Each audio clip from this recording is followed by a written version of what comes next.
First, ensure your PS4 has firmware 5.05 or later, or your PS5 has the latest system software. Check your internet connection. Use a wired connection if possible, or ensure Wi-Fi is at least 10 Mbps. If you're still having trouble, restart your console. For connectivity errors, try switching to Google's public DNS 8.8.8.8 in your PlayStation's network settings.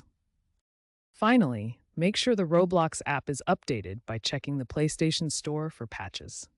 These quick fixes solve 90% plus of launch issues in under 10 minutes, according to PlayStation Forum user surveys. If basic fixes don't work, try these advanced troubleshooting steps. For app crashes or freezes, clear the app cache by reinstalling Roblox. Login problems, verify your account credentials, and relink them via the Roblox website if necessary. Performance lag? Close background apps and ensure your console isn't overheating. As a last resort, contact Roblox or PlayStation support for further assistance. Expert opinions show that 85% of issues are user-related and solvable with these steps.